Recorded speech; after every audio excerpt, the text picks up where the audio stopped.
In Power Book 3 Raising Kanan, Season 3, Episode 9, titled Home to Roost, Marvin is looking for Lou furiously as Ronnie and Kanan's feud with Raquel gets worse. Both Jukebox and Famous could be at a crossroads in their musical careers.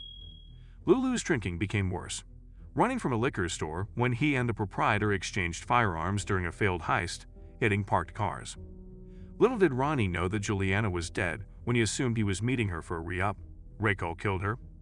Walken, her cousin the drug lord, confronted him while he was waiting for her shipment. The man promised his business colleagues, Snap and Pop, that he would spare Ronnie's life. He promised not to provide Southside Jamaica Queens merchants with goods, so Ronnie would have to find another source. Captain Burke accused Detective Howard of corruption when he made his plea for his dead daughter to the police captain. Burke informed the captain that the Thomas family was involved in his daughter's Howard probe. Agent Doherty was notified about the federal task team by them. Ronnie brought Dwalkman up to Snaps and Pop. To calm him down and remind Ronnie that he was just alive for their use, Snaps pulled a gun on him. They were furious because Juliana was supplying Ronnie. Raquel couldn't find Lulu after the gunfight, so she contacted Howard for assistance. After performing at the mall with her group, Jukebox eventually took the lead as the trio's leader. Kanan was present at the show.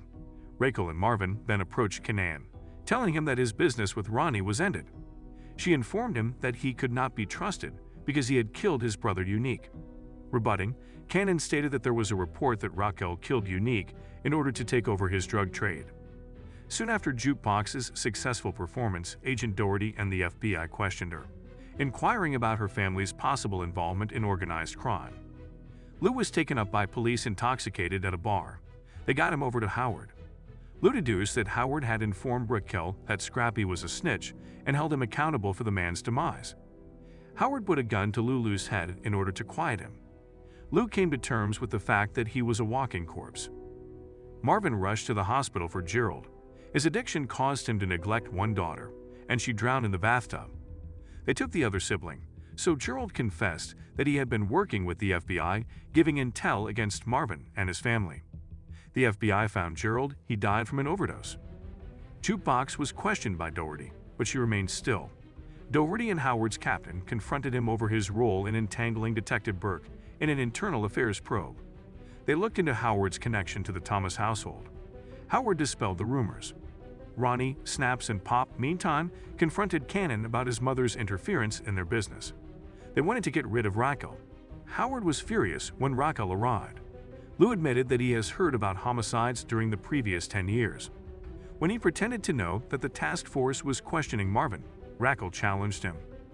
Lulu begged his brother Marvin to stop Raquel from killing him when he arrived. As Raquel and Marvin took him down a lonely dark road, Lou begged for his life.